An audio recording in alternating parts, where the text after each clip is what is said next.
All right, hello wine drinking people. We are back, and it's time for some wines with Brad Kinder, and I've known Brad for years. He's got some great lines. This Long Meadow Ranch, you know, Ted Lemon may not be the best liked person in Napa Valley. Hey, man, it was his job as CEO of Robert Mondavi Winery to dismantle the thing, okay? But what he's done with his Long Meadow Ranch is just stunning, and you know, an all organically farmed vineyard. We bought meat from his grass-fed beef farm out there, and we've got his olive oil in the store, man. Some great stuff, and not a bad guy. We had dinner with Ted a couple years ago at Cafe Max. We flew in that grass-fed beef, man.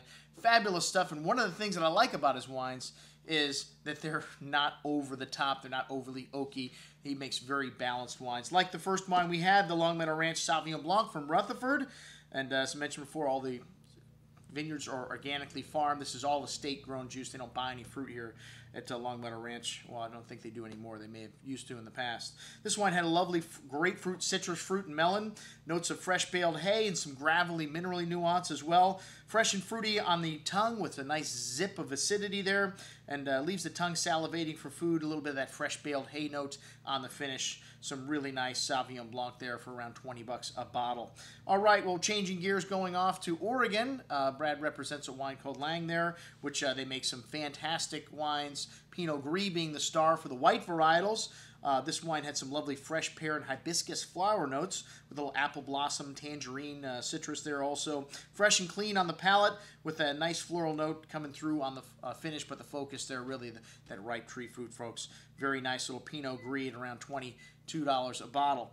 All right, next up, the Pinot Noir from the Willamette Valley, 2009 again. We had some great vintages in Oregon, 08 and 07. I'm starting to be convinced a very nice vintage for some people, although very different, more savory and light. And then 06, a big blockbuster.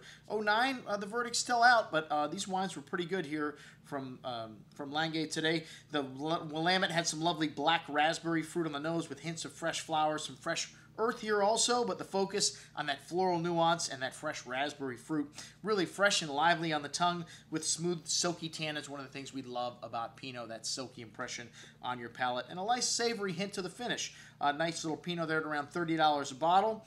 And then the Reserve Pinot Noir. This wine is a selection of some of the best juice from that vintage. Probably contains some of the estate fruit. They do have a little estate fruit around the winery. They do purchase a lot of fruit at Lange Vineyards also. This wine had a lovely black raspberry and pomegranate kind of fruit to it with some pretty floral nuance. A good deal of exotic spice on the nose there also. A very elegant and silky texture on the tongue. Really nice with a zesty finish. Lots of that floral perfume showing up on the end. But again, lovely freshness, lovely savoriness to this wine. An excellent bottle of Pinot Noir. And I don't know what the price on that one was. I think it's around 30 bucks also, but we'll fill that in on the notes there. And then the Long Meadow Ranch House Red. All right, this is a blend of Cabernet Sauvignon and Merlot. A little Petit Verdot thrown in there and a splash of Sangiovese.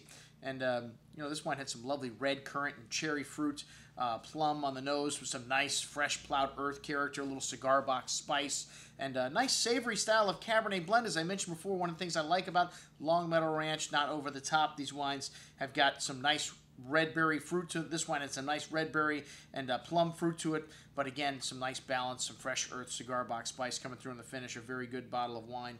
Under 20 bucks, folks. That's what I had to drink yesterday. I'm your host, Andrew Lampasoni, signing off for the Wine Watch, saying remember, always drink the good stuff first.